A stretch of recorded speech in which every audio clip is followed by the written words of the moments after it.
Welcome to Pragati study house. 7টায় সমাধান অঙ্কের আসরে স্বাগত সবাইকে। আমরা অনুপাত এবং সমানুপাতের অধ্যায় থেকে বাছাই করা 10টি অঙ্ক করেছিলাম। আজকে আবার বাছাই করা 10-12টি অঙ্ক করব, যেগুলো বিভিন্ন পরীক্ষায় আসার উপযোগী। তাহলে চলো দেরি না করে শুরু করা যাক। 6 নম্বর অঙ্কে কি আছে? এ এবং বি এর বয়সের অনুপাত 4:5। 8 বছর পরে অনুপাত হবে 5:6। এর বর্তমান বয়স কত? এখানে যে 4:5 আছে, এটা কিভাবে এসেছে? মূল বয়সের থেকে উভয়ের এর বয়সের অনুপাত দেওয়া আছে 4 আর বি এর বয়সের অনুপাত দেওয়া আছে 5। এই 4 আর 5 কি করে এলো? এর বয়সের সঙ্গে কোনো একটা সংখ্যা দিয়ে ভাগ করে 4 এসেছে, আর বি এর বয়সের সঙ্গে সেই সংখ্যা দিয়েই ভাগ করে 5 এসেছে। তাহলে সেই সংখ্যাটা আমরা জানি না, সেই সংখ্যাটাকে এক্স হিসেবে ধরবো। তাহলে এ এর বয়স ধরি 4x বছর, এখানে কমা করে দিই এটাকে, আর বি এর বয়স 5x বছর। তাহলে কি হবে? 8 বছর পরে তাদের অনুপাত হবে এত। তাহলে 8 বছর পরে এ এর যে বয়স আছে তার সঙ্গে 8 বছর বাড়বে, তারও বয়স। বি এর যা বয়স আছে সেখানেও 8 বছর বাড়বে। তাহলে 4x প্লাস 8, এটা হলো এ এর বয়স, 8 বছর পরে হবে। আর 5x, এটা হলো বি এর বর্তমান বয়স, এর সঙ্গে 8 বছর পরে এই বয়সটা হবে 5x প্লাস 8। এবার ইকুয়াল টু ওই অনুপাতটা আমরা দেখাতে পারবো এখানে 5/6। এবার বজ্র গুণন করি, এক্স এর মান পাবো। এক্স এর মান বের করলে যার বয়স রয়েছে সেখানে এক্স এর মান বসিয়ে দিলেই হয়ে গেল। তাহলে বজ্র গুণন করি, 4×6 24x plus 6×8 = 48 equal to 4×5 = 25x plus 5×8 = 40। এবার এক্স গুলো একদিকে আনবো, 25x, এখানে আছে 24x, তাহলে মাইনাস এক্স হয়। মাইনাস দেবো না, কারণ এদিকেও মাইনাস হবে। তাহলে 48টা ওদিকে নিয়ে গেলে -8 হয়, মাইনাস লিখলাম না, দুদিকের মাইনাসে মাইনাসে প্লাস হয়ে গেল। তাহলে এক্স ইকুয়াল টু একবারে বেরিয়ে আসলো 8 বছর। তাহলে এক্স ইকুয়াল টু যদি 8 বছর হয়, তাহলে কার বয়স চেয়েছে? এ এর বর্তমান বয়স কত? এ এর বর্তমান বয়স তো এই যে 4x বছর।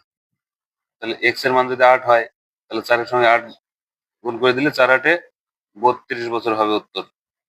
32 বছর বি নম্বর অপশনে আছে। চলো পরবর্তী অঙ্কে কি আছে দেখি। 9 নাম্বার কি বলছে?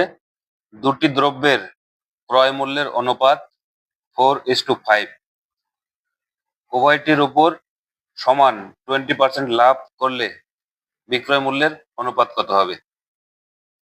বলছে দুইটা দ্রব্যের বিক্রয় মূল্যের অনুপাত দেওয়া আছে 4:5। এবার উভয়টির উপরে 20% লাভ করলে সেই বিক্রয় মূল্যটা কত হবে? ওই আগের মতো 4টা এসেছে কোনো একটা সংখ্যা দিয়ে ভাগ করে, সেই সংখ্যাটা তো আমরা জানি না। সেই সংখ্যাটাকে আমরা এমন একটা সংখ্যা, এই 4টাকে বানাবো যেখান থেকে আমরা 20% বাড়িয়ে মুখে মুখে বাড়িয়ে দিতে পারবো। তাহলে সেটা 10 দিয়ে গুণ করি উভয়কে। ধরি প্রথম দ্রব্যের দাম 10 দিয়ে 4কে গুণ করলে 40 টাকা, আর দ্বিতীয় দ্রব্যের দাম ওই 10 দিয়ে গুণ করলে 50 টাকা। তাহলে এই 40 টাকার দাম, এটা যদি 20% লাভে বিক্রি করে, তাহলে কততে বিক্রি করবে? 20% লাভে। লাভ কথার অর্থ 100-তে বাড়বে 10, 50-এ 100-তে বাড়বে 20, 50-এ বাড়বে 10, ওইভাবে 10-এ 2 করে বাড়বে, 10-এ 2 করে বাড়বে। তাহলে 40-এ বাড়বে 4 দুগুণে 8, এটা হবে 48 বিক্রয় মূল্য। অনুপাত 50-এ কত বাড়বে? 2 করে বাড়লে 10-এ 2 বাড়লে 50-এ বাড়বে 10, 50 হয়ে যাবে, 20% বাড়ালে 50 হয়ে যাবে 60। এবার এটার অনুপাত করলেই অঙ্ক হয়ে গেল। তাহলে 12 দিয়ে কমাও, 4×12 = 48, 5×12 = 60, এটাই তো উত্তর। 4:5 এই যে এ নম্বরে আছে। পরের অঙ্ক 13 নাম্বার। বর্তমানে এ ইস টু বি এর বয়স 5:7। 8 বছর আগে তাদের বয়সের অনুপাত ছিল 3:5। বর্তমানে বি এর বয়স কত? এই আগের অঙ্কটার মতোই, আগে যেমন 8 বছর পরের কথা বলেছে তাই 8 বছর যোগ করেছিলাম, আর এখানে বলছে 8 বছর আগের, তাই আগের মতো অঙ্কটা 8 বছর মাইনাস করে করবে, এক্স এর মান যা পাবে আগের মতো হয়ে যাবে। এটা আর করছি না। 14 নাম্বার। 14 নাম্বারে কি আছে? আয় ব্যয়। আয় ইস টু ব্যয় সমান 7:5। সঞ্চয় 8,000 হলে আয় কত? 7x আর এটা হলো 5x। আয় 7x টাকা, ব্যয় 5x টাকা ধরলাম, তাহলে আয় আর ব্যয়ের অন্তর্ফল কত হয়? 7x থেকে 5 বাদ দিলে, 5x বাদ দিলে 2x হয়। তাহলে 2x টাই তো 8,000 টাকা। 2x টাকা যদি 8,000 টাকা হয় তাহলে x হবে 4,000 টাকা। তাহলে কি চাইছে? আয় কত? এই আয় 7x টাকা, এই x এর মান পেলাম আমরা 4,000। তাহলে 4,000 4 দিয়ে 7কে গুণ করে দিলে 4 সাথে 28,000 টাকা। বি নম্বর অপশন উত্তর। পরবর্তী অঙ্কে চলে যাই। 15 নম্বর। দুটি বর্গক্ষেত্রের বাহুর অনুপাত 3:5।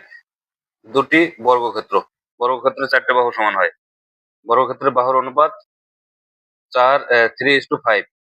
তাদের ক্ষেত্রফলের অনুপাত কত? তাহলে বর্গক্ষেত্রের প্রত্যেকটা বাহু সমান হয়, তাহলে ক্ষেত্রফলের অনুপাত হবে 3 একক। যদি বাহু হয় তার ক্ষেত্রফল হবে 3 স্কয়ার। বাহু স্কয়ার ক্ষেত্রফলের, বর্গক্ষেত্রের ক্ষেত্রফলের সূত্র কি? বাহু স্কয়ার। তাহলে 3 স্কয়ার দিলে 3 9 অনুপাত 5 স্কয়ার করলে 5 5 25। এটা যদি ছোট না হয় তাহলে এটাই উত্তর, ছোট হবে না, এটাই উত্তর। 9:25, সি নম্বর অপশন। পরবর্তী অঙ্ক 16 নম্বর। কি বলছে? তিনটি সংখ্যার অনুপাত 2:5:8 এবং তাদের গড় 60 হলে বৃহত্তম সংখ্যাটি কত? তিনটি সংখ্যার অনুপাত দেওয়া আছে, তাদের গড় দেওয়া আছে, বৃহত্তম সংখ্যাটা চাইছে। তাহলে ধরি প্রথম সংখ্যা 2x, পরের সংখ্যা 5x, তারপরের সংখ্যা 8x। তাহলে তিনটে সংখ্যার সমষ্টি কত হয়? 2x আর 5x। 2x আর 8x 10x আর 5x 15x। 15x, x এর গড় করতে হবে। 15x এর গড় মানে তিনটে সংখ্যার সমষ্টি এটা, তাহলে এর গড় হবে 3 দিয়ে ভাগ দিতে হবে, 3 5 15। তাহলে 5x আসলো, 5x আসলো। এই 5x ইকুয়াল টু 60। আরেকবার বলে দিই, প্রথম সংখ্যা 2x ধরলাম, দ্বিতীয় সংখ্যা 5x ধরলাম, তৃতীয় সংখ্যা 8x ধরলাম। তাহলে তিনটে সংখ্যার সমষ্টি আসলো 15x যোগ করে। তাহলে 15x এটা সমষ্টি, গড় করলে তিনটে সংখ্যা 3 দিয়ে ভাগ দিতে হবে, 3 দিয়ে ভাগ দিয়ে পেলাম 5x, এটা গড় পেলাম। আর এখানে গড় দেওয়া আছে 60, এটাও গড় এটাও গড়, অর্থাৎ দুটো সমান। তাহলে x ইকুয়াল টু বেরোয় 5 12 60, 12। x এর মান পাওয়া গেল 12। এবার বলছে বলছে কি বৃহত্তম সংখ্যা কোনটি? এটা বৃহত্তম সংখ্যা 8x। তাহলে x এর স্থলে 12 বসিয়ে দাও, x গুণ অবস্থায় আছে, তাহলে 8 গুণ 12 সমান সমান 8 12 96 হবে উত্তর, 96, এ নম্বর। পরবর্তী অঙ্ক 18 নম্বর। পরবর্তী অঙ্ক 18 নম্বর হবে দুটি ঘনকের বাহুর অনুপাত 2:3, তাদের আয়তনের অনুপাত কত? ঘনকের আয়তন হলো বাহুর কিউ, তাহলে বাহুর কিউ, তাহলে 2 এর q, 2 to the power q is to 3 to the power q, এটাই হবে উত্তর। তাহলে 2 এর কিউ করলে 2 দুগুণে 4, 4 দুগুণে 8, 8 ইস টু 3 এর কিউ করলে 3 3 9, 3 9 27। এটা আর ছোট করা যায় না, এটাই 8 ইস টু 27। পরবর্তী অঙ্ক 21 নম্বর। দুটি সংখ্যার অনুপাত 8:11, 8:11, তাদের লসাগু যদি 1056 হয় তাহলে ছোট সংখ্যা কত? দুটি সংখ্যা এই একটা এই একটা, তাহলে 8x প্রথম সংখ্যা ধরলাম, দ্বিতীয় সংখ্যা 11x। তাহলে এই 8 আর 11 এটাকে ছোট করা যায় না, লসাগু করব। 8x আর 11x এর লসাগু কত হয়? দুটো x এর জন্য একটা x বাদ, x যেমন লসাগু করি x দিয়ে যদি দেই তাহলে 8 থাকবে আর এখানে 11 থাকবে, অর্থাৎ 8 11 88x। 88x হলো লসাগু। তাহলে এখানে লসাগু পেলাম আর এটাও লসাগু, তাহলে দুটো সমান দেখাতে পারবো। 1056, তাহলে x ইকুয়াল টু 1056 নিচে 88 বসবে। 11 দিয়ে কাটলে 8 11 88, 11 দিয়ে কাটলে 9 11 99, থাকলো 6 6 11 66। 8 দিয়ে আবার কাটলে 8 কে 8, 8 দুগুণে 16, 12 বেরালো x এর মান। তাহলে কোনটা চেয়েছে? ছোট সংখ্যা। ছোট সংখ্যা হলো 8x। 8x এটা ছোট সংখ্যা। তাহলে 8 x এর মান 12 পেলাম। 8 12 96 হলো উত্তর। 96 এ নম্বর অপশনে আছে। 96 উত্তর। পরবর্তী অঙ্ক 22 নাম্বার। a এর 25% b এর 20% এর সমান। যদি a এর মান 80 হয় তবে b এর মান কত? a এর 25% সমান b এর 20%। a সমান যদি 80 হয় তাহলে b সমান কত? a এর 25%, a এর মানে গুণ 25% মানে 25/100, এটা সমান সমান b এর 20b/100, 25a/100 আর 20b/100। এখান থেকে যদি আমরা অনুপাত করি, এই 100 100 বাদ, তাহলে 25 কে 5 দিয়ে কাটলে 4 5 5 5 5a অনুপাত, এটাকে 5 দিয়ে কাটলে 4b হবে, অনুপাত হলো। তাহলে a:b সমান উল্টে যাবে, 4 আগে আসবে, পরে যাবে 5। কি কারণে উল্টে গেল? আমরা অনেকবার বলেছি এর আগে, বারবার আর বলার প্রয়োজন পড়ে না, আরেকবার বলে দিই শেষবারের মতো। a/b এমন ভাবে সাজাবো যাতে বজ্রগুণন করলে 5a আসে। তাহলে 5টার নিচে নিচে দিতে হবে, 5টার নিচে দিলে যে 5a আসে আর উপরে যায় 4, 4b হয়। এই যে এই লাইনটা আসে, এই লাইন থেকে এই লাইন আসে, বজ্রগ্রহণ করলে যেন 5a আসে এমন ভাবে সাজালাম। তাহলে a:b সমান 4:5 হলো, অর্থাৎ এই আগেরটা উল্টে গেল। এতখানি আর করার প্রয়োজন হবে না আমাদের, এটা মাথায় রাখতে হবে। তাহলে a:b পেলাম আমরা 4:5। কার মান দেওয়া আছে? a এর মান দেওয়া আছে। এর মান দেওয়া আছে, যেহেতু এখানে দুটার মান নাই তাই আমাদের অনুপাত যোগফল করতে হবে না, বি এর মান বের করতে হবে। তাহলে বি এর মান আছে 5, 5টাকে উপরে দিব আর নিচে দিব 4 গুণ 80। তাহলে 4 দিয়ে কাটলে 4 কুড়িতে 80, 5 কুড়িতে 100, 100 অপশন নাম্বার সি উত্তর। পরবর্তী অঙ্ক 23 নাম্বার। একটি কাজ এ, বি এবং সি যথাক্রমে 12 দিনে, 18 দিনে এবং 36 দিনে করতে পারে। তাদের কাজের দক্ষতার অনুপাত কত? তাহলে দিন যার বেশি লাগবে দক্ষতা তার কম, এটা স্বাভাবিকভাবে আমাদের সেন্সে আসে। দিন যার বেশি লাগবে তার কাজ করার পরিমাণ কম একক সময়ে, তাই তার দক্ষতা কমে যাবে। তাহলে কিভাবে করবো এটা? এর লাগে 12 দিন, বি এর লাগে 18 দিন, অর্থাৎ সি এর লাগে 36 দিন। সি এর সবচেয়ে বেশি দিন লাগে, অর্থাৎ সি কম দক্ষ। তাহলে কিভাবে করবো আমরা? এ একদিনে করে 1 এর 12 অংশ, এখানে ছিল দিন আর এখানে আসছে কাজের পরিমাণ, তাহলে এটা হলো দক্ষতা। এখন যেটা আসছে 1 এর 12 অংশ অনুপাত 1 এর 18, 1 এর 18 মানে বি একদিনে করে 18 ভাগের 1 ভাগ কাজ, অনুপাত সি একদিনে করে 36 ভাগের 1 ভাগ কাজ, 36।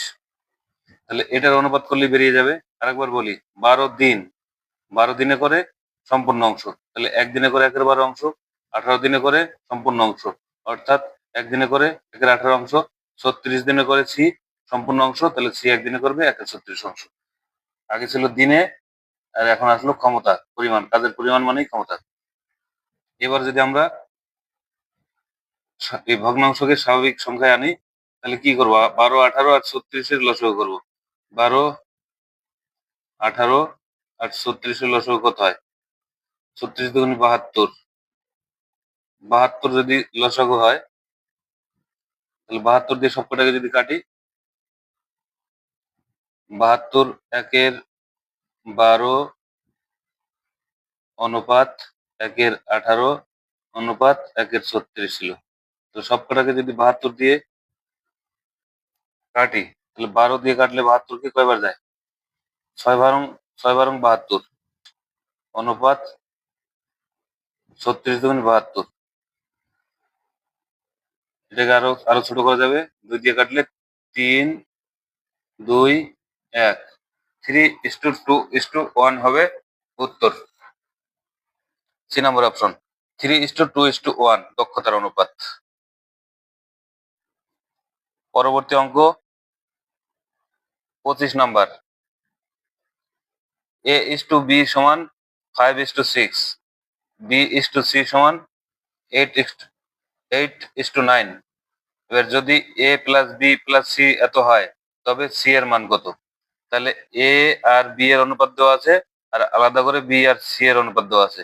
তাহলে এ অনুপাত বি সমান 5:6, আর বি অনুপাত সি সমান সমান 8:9। এখানে আমরা যেমন দ আকারে গুণ করে এ বি সি এর অনুপাত বের করে নিয়ে আসতাম, ওটা বের করবো। A:B:C সমান সমান 5/8 = 40 অনুপাত 6/8 = 48 অনুপাত 6 নং 54। কাটাকাটি যায়, 2 দিয়ে কাটলে 20:24 2 × 4 7 × 14, আর যায় না। এ বি সি এর সমষ্টি এত দেওয়া আছে, কার মান চাইছে? সি এর মান কত? সি এর মান কোথায়? এ বি সি 27 উপরে থাকবে, আর নিচে অনুপাত যোগফল 4 আর 7 11, 11 1 হাতে থাকলে 1, 3 × 6 1 7 71 ইন্টু 42 6। তাহলে কয়বার যায়? 6 বার দিলে 6 কে 6, 6 7 42, 6 বার যায় 6। তাহলে 6 27, 6 7 42 এর 2 হাতে থাকলো 4, 7 × 12, আর 4 12 আর 4 16, 162। 162 বি নাম্বার অপশন। পরবর্তী অঙ্ক 26 নম্বর। A:B:C সমান 2:3:4 এবং 2A-3B + 4C সমান 33 হলে সি এর মান কত? এ বি সি এর অনুপাত দেওয়া আছে 2:3:4। এবার বলা আছে 2A-3B + 4C সমান 33 হলে সি এর মান কত? তাহলে আমরা যেমন বরাবর ধরি সেরকম ধরি। A = 2x, B = 3x, C = 4x। এবার আমরা সমীকরণটা এখানে লিখি। 2a 3b প্লাস 4c, না লিখলে হতো, সরাসরি মান বসিয়ে দিতাম এখানে, তাহলেই ভালো হতো। যাই হোক, 2a এর মান হলো 2x, তাহলে a এর মান যদি বসাই এখানে কি হয়? 4x। এই যে 2 আর 2 4, এই 2 আর 2 4, x 4x minus 3b, b এর মান আছে 3x, তাহলে 3 3 9x প্লাস 4c, c এর মান হলো 4, 4 4 16x। এবার এর মান কি দেওয়া আছে? 33। এবার 16x থেকে যদি 9x যায়, তাহলে থাকে 7x। 7x আর 4x 11x, 11x equal to 33, x equal to 3, 3 11 33, x equal to 3 পেলাম। এবার কি চাইছে, সি এর মান কত, সি এর মান কত, সি এর মান কত ধরেছিলাম 4x, x এর মান যদি 3 হয় তাহলে 3 4 12 হবে উত্তর। 12 কত নম্বর অপশন আছে, সি নম্বর অপশন। পরবর্তী অঙ্ক 27 নম্বর। রিতা সুনীলের থেকে 25% বেশি বিনিয়োগ করে, সুনীল অভিনবের থেকে 30% কম বিনিয়োগ করে। অভিনব বিনিয়োগ করে 6,000 টাকা। রিতার বিনিয়োগ ও বাকি দুজনের বিনিয়োগের অনুপাত কত? আমরা শেষেরটা আগে ধরি। কি কি নাম আছে, রিতা, সুনীল, অভিনব। তাহলে অভিনব বিনিয়োগ করেছে 6,000 টাকা, 6,000। তাহলে এর থেকে সুনীল সুনীল অভিনবের থেকে 30% কম, 30% কম মানে 70/100। অভিনব যদি 100 টাকা বিনিয়োগ করে তাহলে সুনীল বিনিয়োগ করে 70 টাকা। তাহলে অভিনব যদি 6,000 টাকা বিনিয়োগ করে তাহলে অভিনব বিনিয়োগ করে এই টাকাটা। 1 2 0, 1 2 0 কেটে দিলাম, থাকলো 60, 6 7 42, 6 7 42 দুটো শূন্য, 4,200 টাকা বিনিয়োগ করে। নাম কি, সুনীল, 4,200। এবার রিতার কথা বলা আছে কি, সুনীলের থেকে 25% বেশি বিনিয়োগ করে। তাহলে কি হয়, সুনীল যদি 100 করে তাহলে ও করবে 125, এক করলে 25/100। আর যদি 4200 করে তাহলে কত হয়, দুটো শূন্য আর দুটো শূন্য কাটলাম। এবার গুণ করতে হবে 125 আর 42। তাহলে 2 দিয়ে গুণ করলে 125 দুগুণে 250, 250। এবার 4 দিয়ে গুণ করলে 125 কে 400 আর 1 500, যোগ করলে 0 5 2 5, 5250 টাকা। 5,250, 5,250 টাকা হলো রিতার।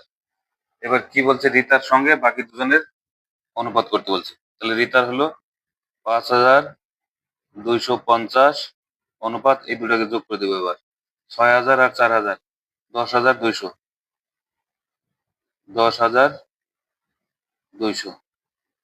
এবার এই একটা শূন্য একটা শূন্য কেটে দিলাম, 5 দিয়ে কাটলে 5 × 5 0, 5 5 25, 5 দিয়ে কাটলে 5 2 10, একটা শূন্য, 4 5 20, 3 3 9, 3 5 15, 3 দিয়ে কাটলে 3 6 18, 3 8 24। আর কাটাকাটি যায় না, তাহলে 35:68 হবে উত্তর, ডি নম্বর। তাহলে আমরা দুদিনে অনুপাত এবং সমানুপাত অধ্যায়ের অনেকগুলো গুরুত্বপূর্ণ অঙ্ক করে ফেলেছি। এই অঙ্ক কয়টা বুঝে থাকলে তোমরা সাধারণত এই অধ্যায় থেকে অঙ্ক এলে করতে পারবে। এই অধ্যায়টা অনেক বড়, কেননা অন্যান্য অধ্যায়ের অঙ্কগুলো অনুপাত হিসেবে এই অধ্যায়ে ঢুকে গেছে। তাই এই অধ্যায়টা একটু ভালো করে বুঝে নিলে অন্যান্য অধ্যায়ও কভার হয়ে যাবে। এর পরের দিন আমরা আরো অল্প কয়েকটা অঙ্ক করে এই অধ্যায় শেষ করব। এরপরে আবার গুরুত্বপূর্ণ দেখে কোনো একটা অধ্যায়ে যাব। তাহলে তোমাদের যারা অঙ্কের দুর্বল আছো, যদি আমার সঙ্গে থাকো এবং তোমরা যদি চাও আরো নিচু স্তরের থেকে শুরু করতে পারি। ধন্যবাদ সবাইকে সঙ্গে থাকার জন্য। ভালো লাগলে চ্যানেলটি সাবস্ক্রাইব করে দেওয়ার জন্য একান্ত অনুরোধ রইল।